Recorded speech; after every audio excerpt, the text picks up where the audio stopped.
All right, so we are going to start.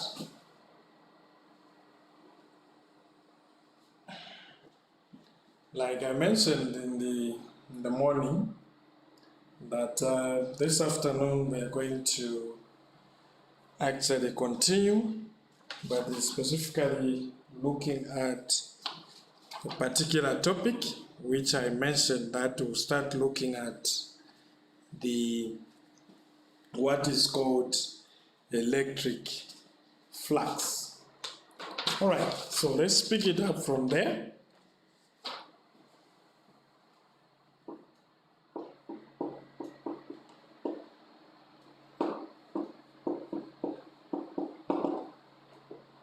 All right,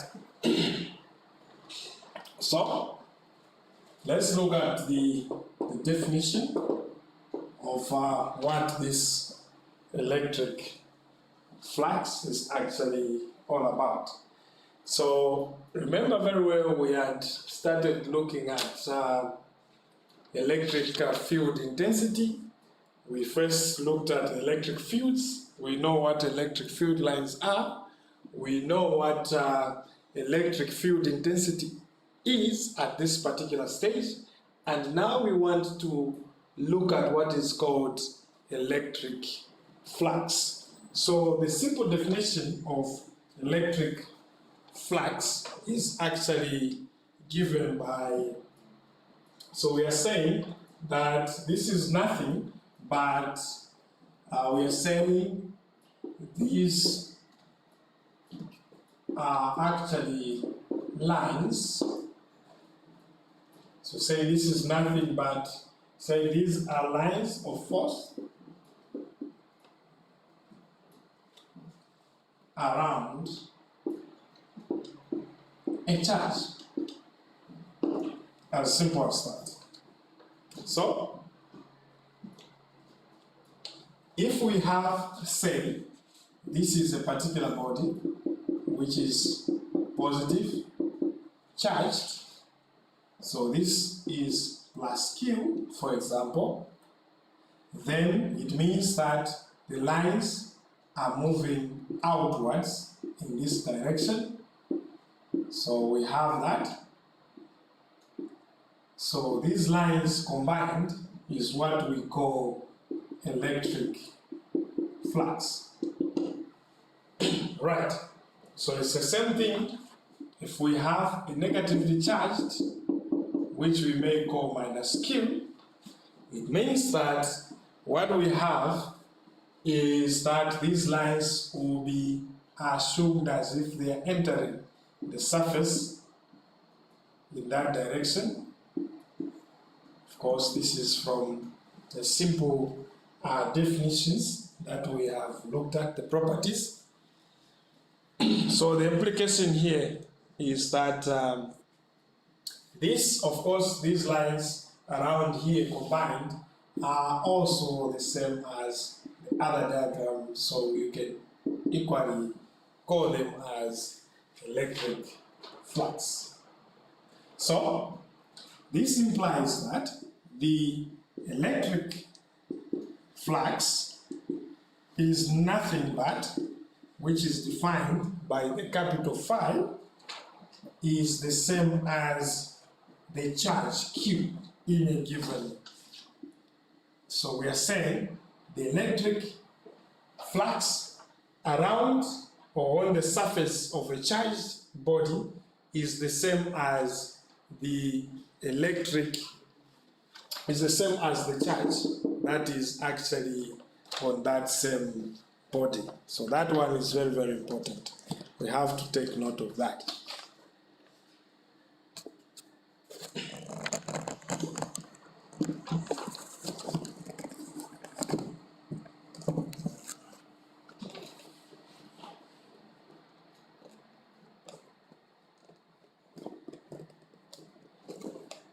All right, so we continue.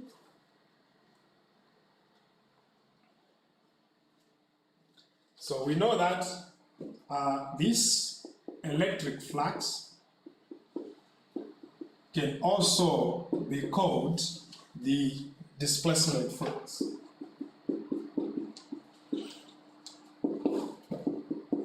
depending on how you want to call it. Right, so we continue.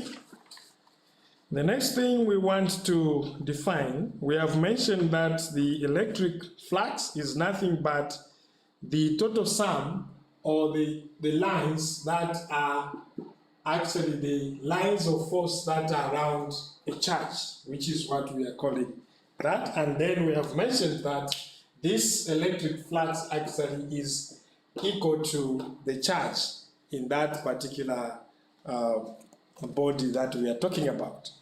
Now let's look at the definition of electric flux density.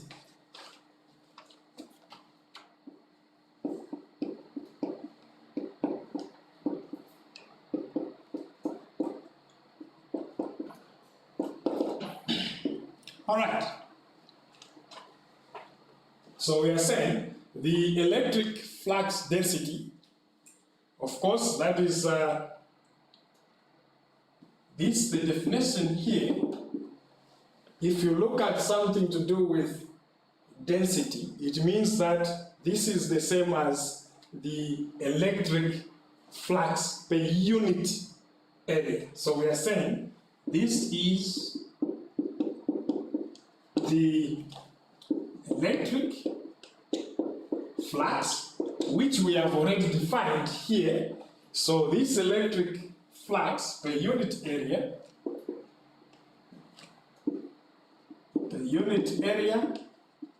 is what is called the electric flux density. So that is the difference. Electric flux is nothing but the force, that is the lines of force that are around a charged body. As for electric flux density, is this number of lines of charge per unit area is what is called the electric flux density. So you have to take note of that.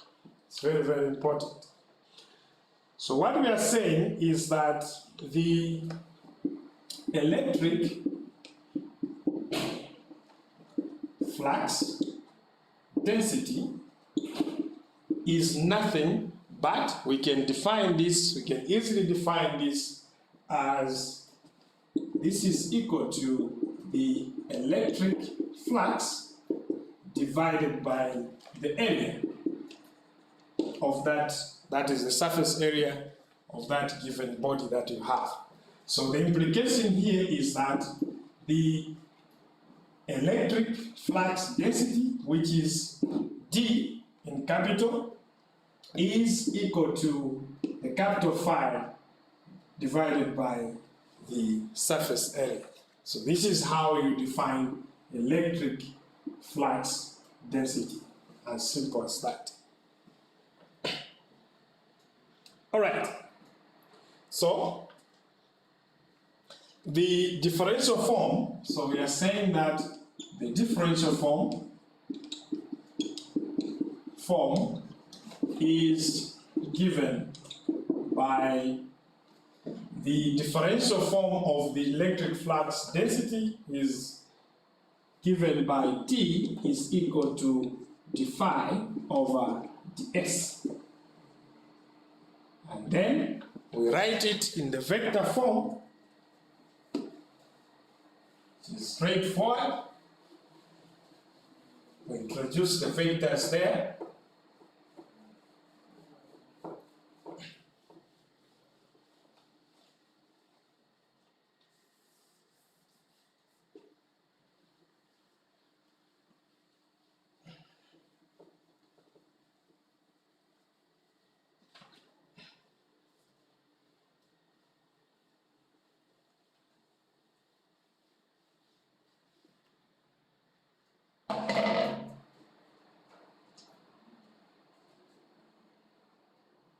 So, in vector form,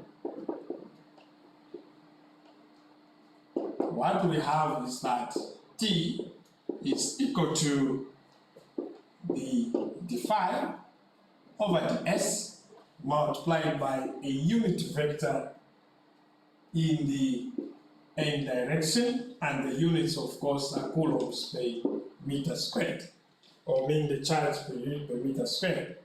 Of course, that is coulombs there. Then we have this as our definition in vector form of the electric flux density. So we shall again look at some examples like we looked for, we actually did for the electric field intensity. Now we'll look at the electric field, the electric flux density for different kinds of scenarios. So look at some examples.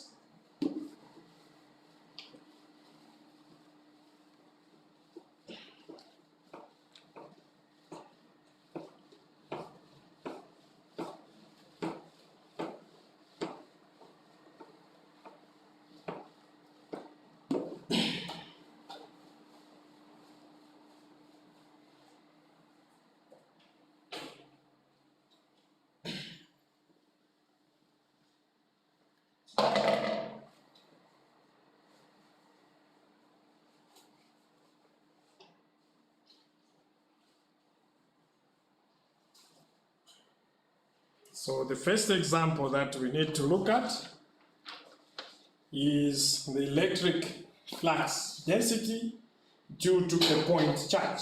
That's the first example. So we look at examples.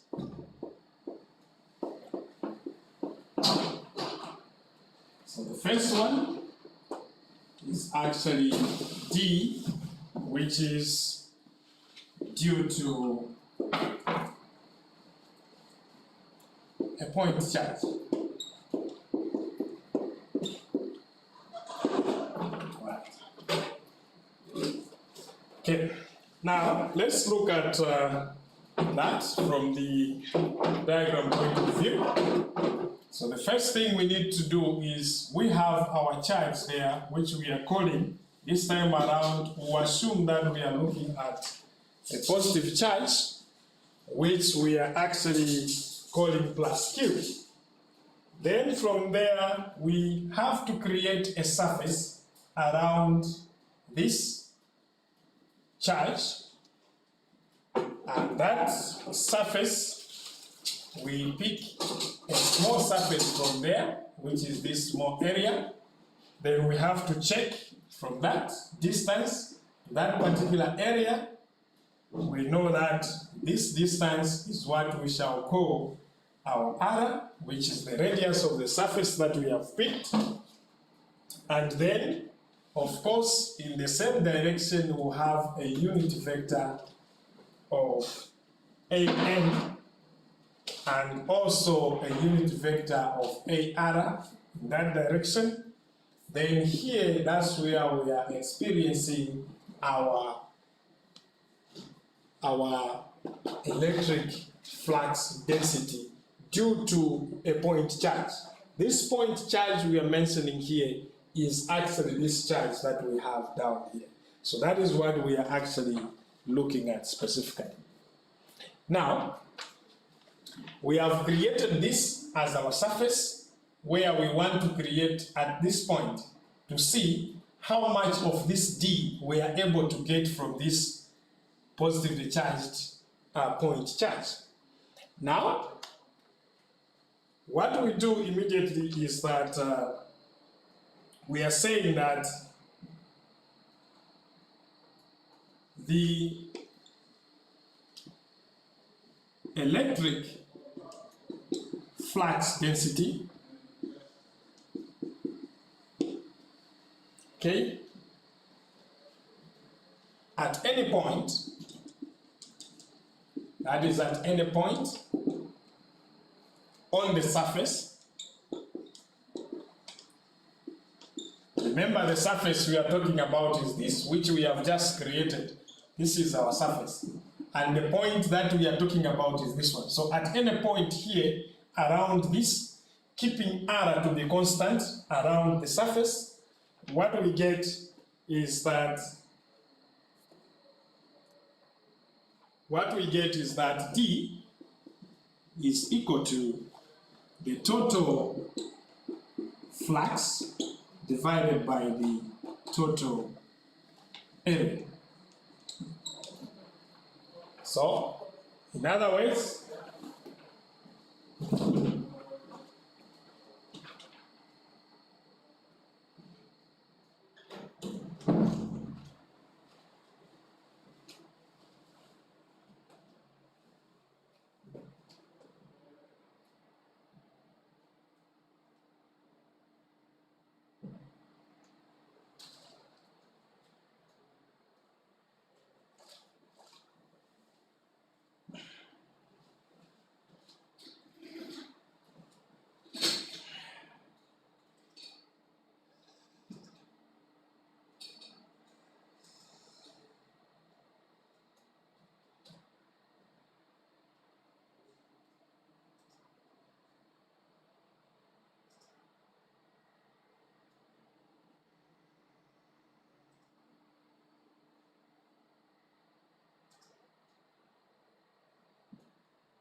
right, so let's continue.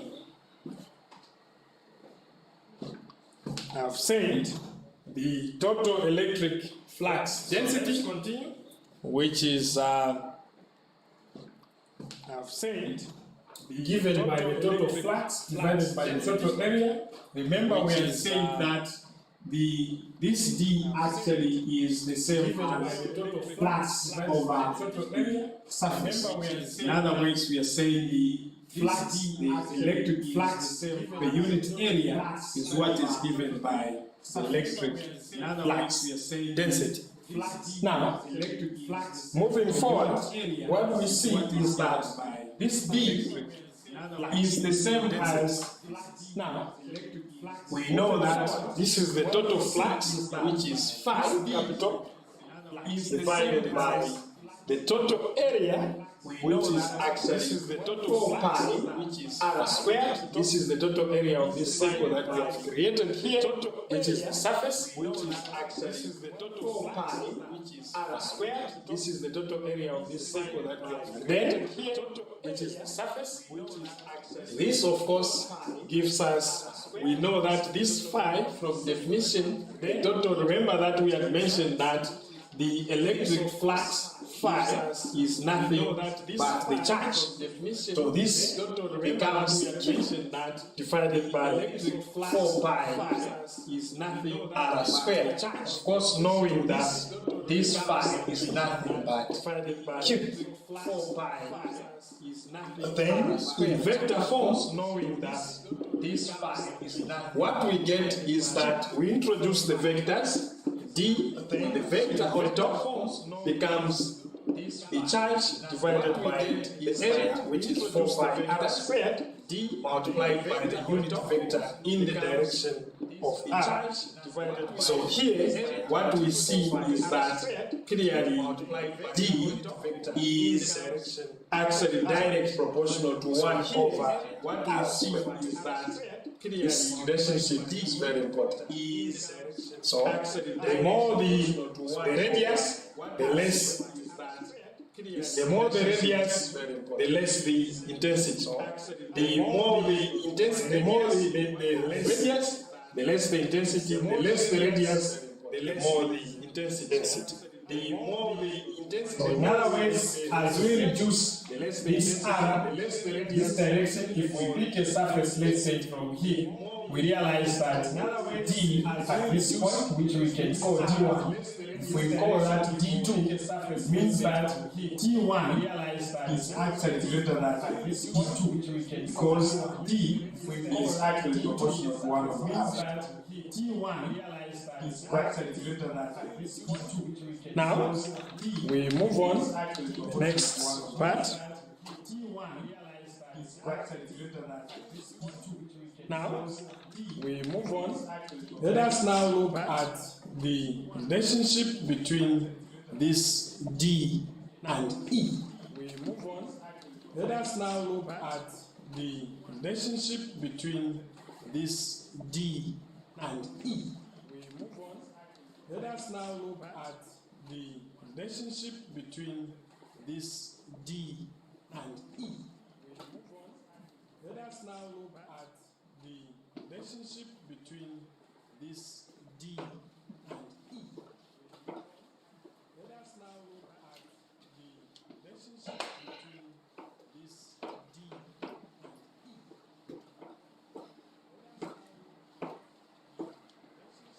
All right.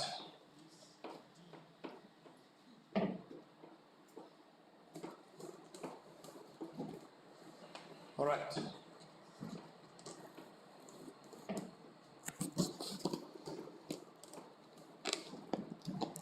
All right.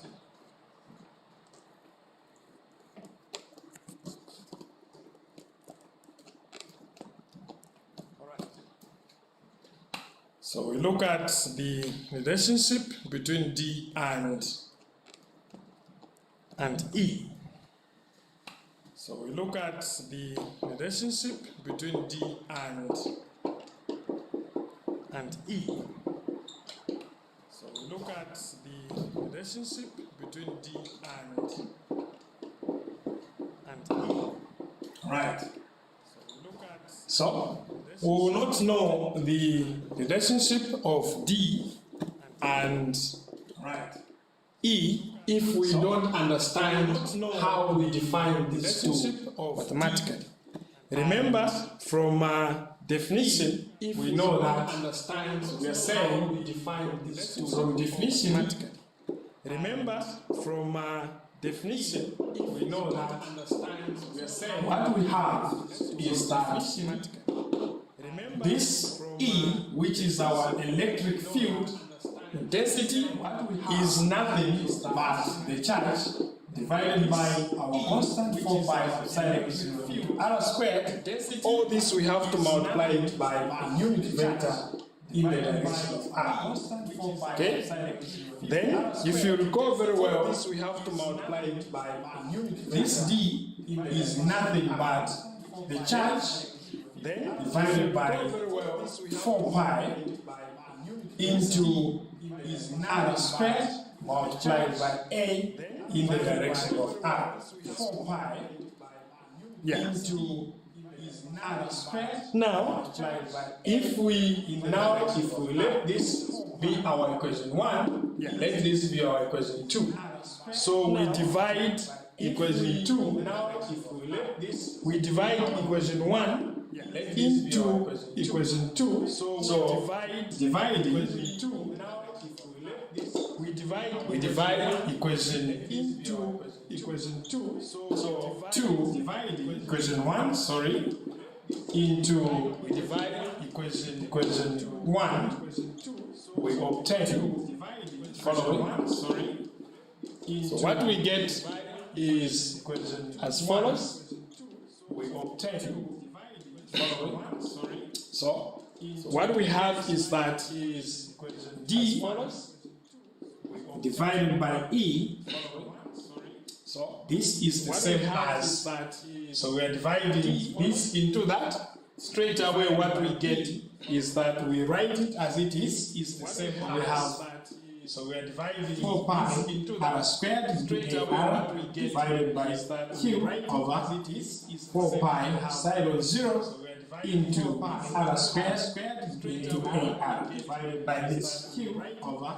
So this, of course, we know that straight away what we get is that, remember, so this we have used a capital here. We know that we can still use a small r. Straight away what we get doing that is that, remember, still use a small r. So what we see is that this part and that part will cancel. We have that and that. The 4 pi and the 4 pi will go. R squared and the R squared will go. These unit vectors there will actually go as well. So what we get here is actually pi 0. So that tells us that therefore we go as well. D is nothing but 0. So silent 0 into E. This is important. So if I ask you in the test to find the relationship between D and E, what you do is just simple arithmetic that I've given you here. As simple as that. Now, what you do is just simple arithmetic that I've given you here. As simple as that. Now, what you do is just simple arithmetic that I've given you here. As simple as that. Right. So we'll skip some of these. Those are just some few. Down there you see some few relationships which are not our concern at the moment.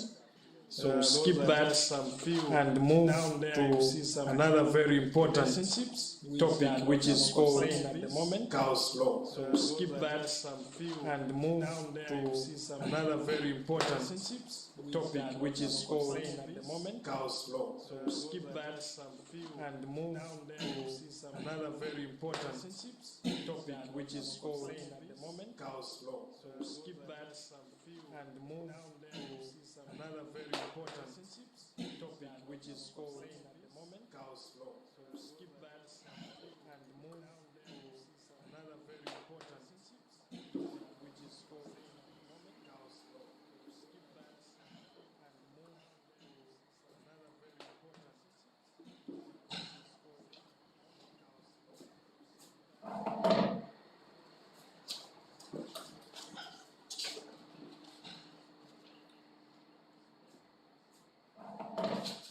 So I'll only introduce this topic for today because it's a topic that you need also to go through. So I'll introduce the basics of it. Then we shall continue with the same topic also to go through next week. It's a long topic, the Gaussian law. It's a very important topic for this course actually. Next week. So I'll just do the introduction. Thereafter we'll end our lecture for the day. Course actually. All right, and we'll have to do a little bit more. Thereafter the introduction, our lecture for the day. Let's look at, and we'll have to do a little bit more. The introduction, Gaussian law. Because this is not the first time we are getting this. This term, we've heard about this, of course, maybe from some of us from high school. We are getting this. Some of us from first year, and we have been hearing about this for a long period of time. So it's important that we remind ourselves of what is meant by Gauss's law. So let's look at the definition. I'll write it as it is so that we don't miss any. So we are saying this Gauss law actually defines that. I'll write it as it is so that we don't miss any. So we are saying this Gauss law defines that electric, net electric, this Gauss law flux electric, that is passive electric through any closed passive electric closed surface, any closed is actually equal to surface. The charge closed is actually equal to the charge by that enclosed surface. Okay, so I'll try to, we are saying that this Gauss law actually states that the net electric flux, so passing through any closed surface is equal to the charge here, the charge which is enclosed by that surface. What does that mean? The net electric flux, which we define as phi, is equivalent to the charge that is enclosed in the surface. This we have already mentioned. This is what Gauss' law states. So we are saying that if we have, say, a sphere which is positively charged, Gauss' law states like that. So we are saying that what is there is that the net electric flux, if we pick a small component here and try to find the electric flux, the total one outward of the surface is actually the same as the charge that is enclosed inside this surface. That is the physical interpretation of this statement. Is actually the same. So mathematically, what we are saying, that is the physical interpretation of this statement. Is actually the same. What we are saying here is that the total, that is the net electric flux, is the same as the closed integral, that is the closed integral of the surface of the total electric flux density into the S surface, which is the same as the charge which is enclosed. Electric flux density, very, very important for us, which is the same as the charge which is enclosed. When you are asked to say you state Gauss' law, either you can state it like this way, or you can simply write this. When you are asked to say you state that is the definition of Gauss' law. Either you can state it like this way. Right. We continue like this. When you are asked to say you state that is the definition. So we need to note this. Either you can state it like this right. We continue that the Gauss law that is the definition. So we need to note this. Is actually applicable only on is actually Gaussian surfaces. Only on Gaussian surfaces. Is actually Gaussian surfaces. It's very, very important to note that. Only on Gaussian surfaces. So, in an example in a test, you may be asked to say, prove that the Gaussian law is only applicable in an example on a Gaussian surface. How do you do that? We have to go through together this proof to prove that statement. Very important. How do you do that? We have to go through together. So what we are saying is that let us consider very important. So we consider the Gaussian spherical surface. We consider the Gaussian spherical surface. That is the Gaussian spherical surface. We consider the Gaussian spherical surface. And this is of radius r, which is actually enclosed. This is of radius r, which is actually enclosed. This is of radius r, which actually closes. That is a charge Q, like that. So we have to consider that, which actually closes. Then it means that charge. We have a small charge here. So we have which we are calling plus Q, that is positive charge. Let this be our origin. We have then we have a Gaussian surface which we are calling around it. That is then from there we pick a small surface like we did in the previous example. So this is our small ds. Then we have that there, which is our unit vector, our small ds in the other direction. Then we have there, which is this, which is our small ds in the other direction. Then we have constant is an, which is ar. So from there, what do we get? Which is ar. So from there, what do we get? Which is ar. So from there, what do we get? Which is ar. So from there, what do we get? So from there, what do we get?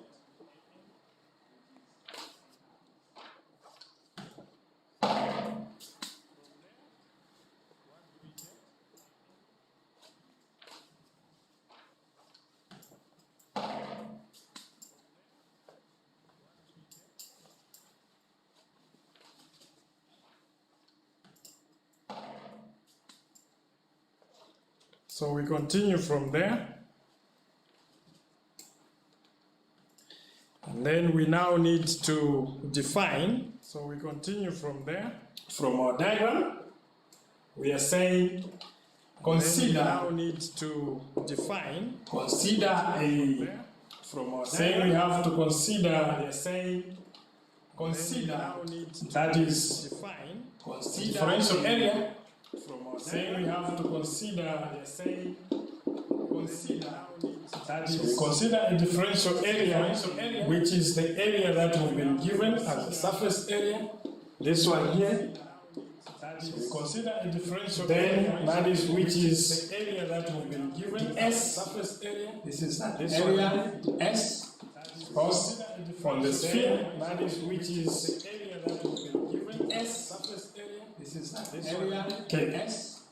Cos from the sphere, that is which is the area that we've been given S. So this sphere, the differential area the S on the sphere whose that is whose outward area the S on the sphere outwards normal. Because outward, that is i.e. this is along the AN direction.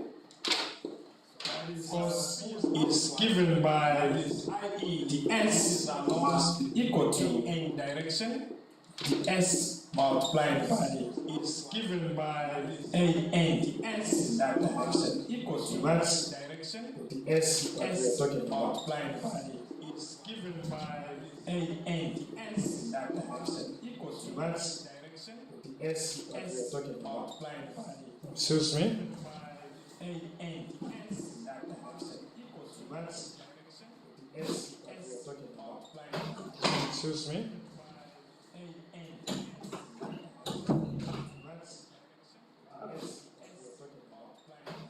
Excuse me.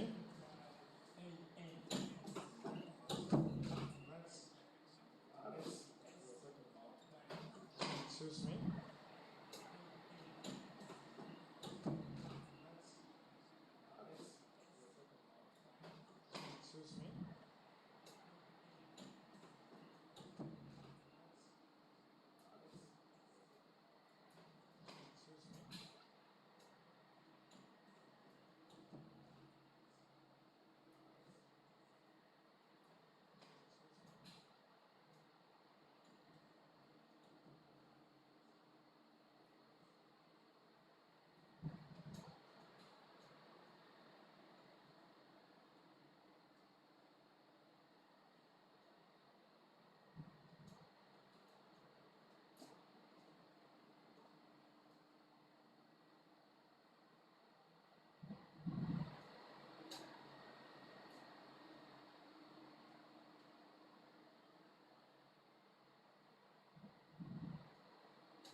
Alright, sorry for that, let's continue.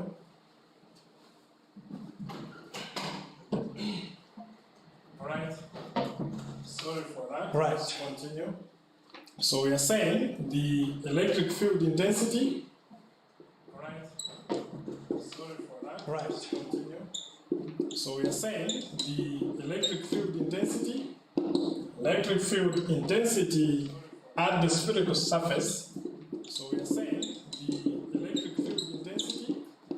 Electric field intensity. Actual surface, we are talking about this surface, the Gaussian surface that we have there, is given by the actual surface, we are talking about E, which is a vector, don't forget, is equal to the charge is given. That charge, we divide the charge by our, don't forget, constant, which is 4 pi sine 0 into r squared multiplied by the unit vector in the other direction, which is 4 pi. So we pick it up from there, sine 0 into r squared multiplied by the unit vector in the other direction, which is 4 pi. So we pick it up from there, sine 0 into r squared multiplied by the unit vector in the other direction, which is 4 pi. So we pick it up from there, sine 0 into r squared multiplied by the unit vector.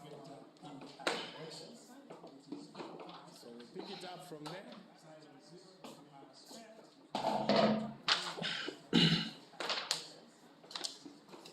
Right? So the implication here is that D now must be equal to, remember, it's epsilon 0, so multiplied by E. But we have the definition of E now that way equal to, so it means that we have epsilon 0 into the charge divided by 4 pi, it means epsilon 0 r squared into a r, epsilon 0 as a unit vector. Then we see that these two constants actually cancel each other. So immediately, as a unit vector, from there what we have is that this becomes the charge divided by 4 pi r squared multiplied by the unit vector.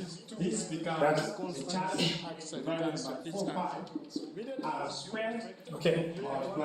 So now the next step that we should do is that we take, so now the dot product step that we should, so we take the dot product that we take, so now that is with the s, so we take the dot product that we on both sides, so now that is with the s, so that we and obtain both sides following. So we multiply this side we multiply it by the s, and the other side we also multiply it by the s. So what are we trying to do? What we are saying this side we multiply it by the s, the electric flux density multiplied by the surface. What are we trying to do? That is the s is equal to the electric flux, of course, our charge over 4 pi surface into r squared ar. All this we have to multiply it by our s of an, like that. Remember, what we said here, we have this, the s is the same as the magnitude multiplied by the unit vector in the normal direction, an.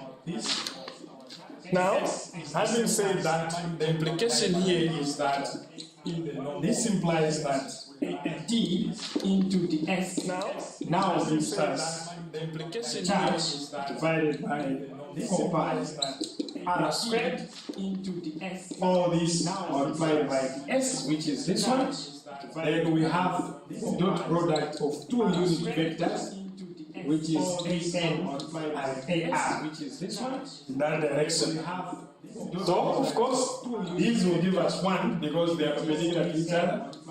And then what happens, because they have the same direction, so the dot product of these will be parallel because they are perpendicular to each other. Remember, from our surface, what happens is this arrangement. So this is our an, and then this is our AR. So they are all parallel to each other. It means that their dot product actually gives us a 1.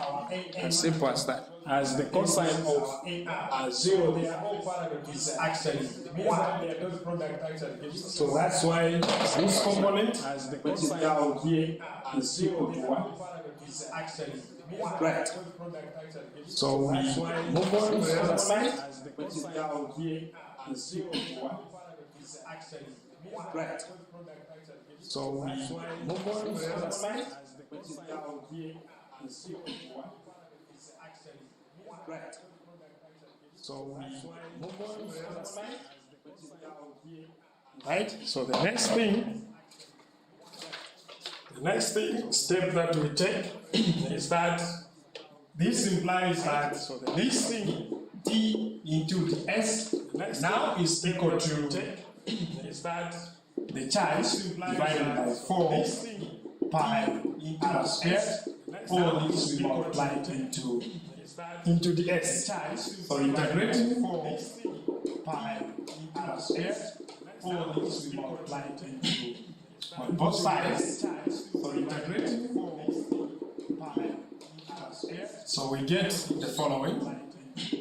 On both sides, what we get is that if we integrate this side on the surface, so this is d, following s.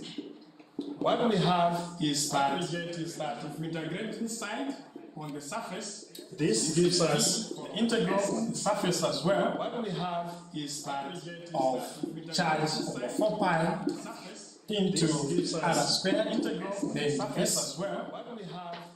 So now we have to do our integration into r squared integral, then s as well. So now we have to do our integration into r squared integral, then right. So from here, what we see is that this is the same as if we integrate the right hand side, this will come out, and that also comes out. So we have that this is the same over 4 pi into r squared. We are integrating the ds like that. Then immediately what we see is that when we integrate this is the same as the 4 pi r squared. So immediately we see that this becomes q over 4 pi r squared multiplied by 4 pi r squared. That and this becomes eliminated, and all we see on this side is that we remain with q. So what does that tell us? Right hand side has reduced to only the charge. So what does that tell us? Right hand side has reduced to only the charge. So what does that tell us? So this means that the surface integral, which is a Gaussian surface of d into the s, this means nothing but q. This is the proof of Gaussian law. So this into the s proves nothing but q. Gaussian law. As simple as that. So this into the s proves nothing but q. Gaussian law.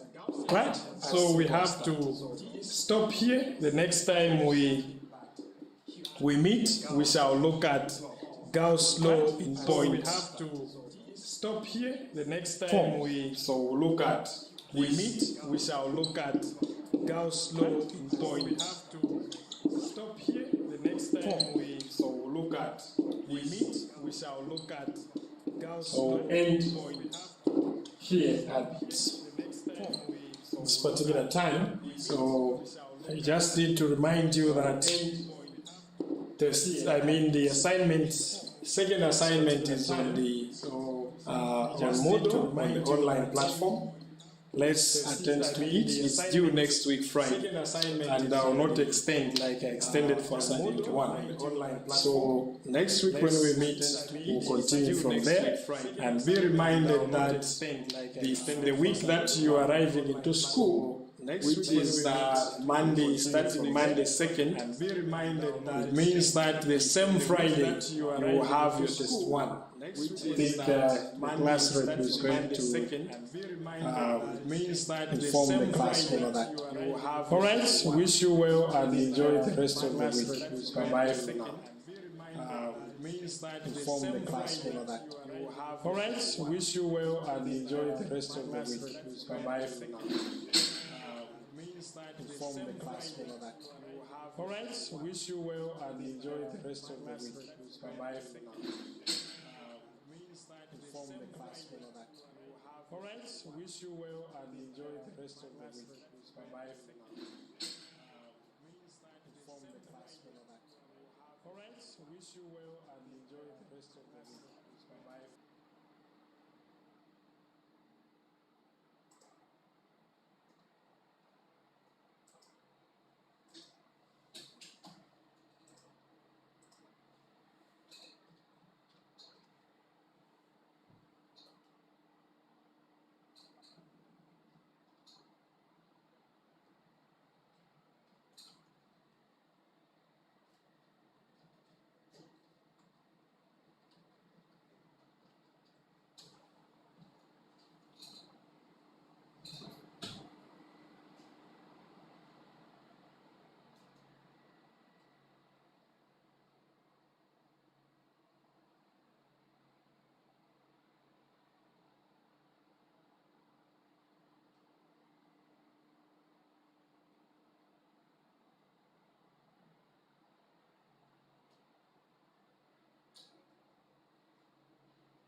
We've heard about this. Don't forget, is equal to the charge is given. That charge, we divide the charge by our constant, which is 4 pi sine 0 into r squared multiplied by the unit vector in the other direction, which is 4 pi. So we pick it up from there. Sine 0 into r squared multiplied by the unit vector in the other direction, which is 4 pi. So we pick it up from there. Sine 0 into r squared multiplied by the unit vector in the other direction, which is 4 pi. Those product actually gives us a 1. As simple as that. As the cosine of 0 is actually 1. So that's why this component, as the cosine down here, is equal to 1. Right. So we move on to the other side. As the cosine down here is equal to 1. Right. So we move on to the other side. Down here is equal to 1.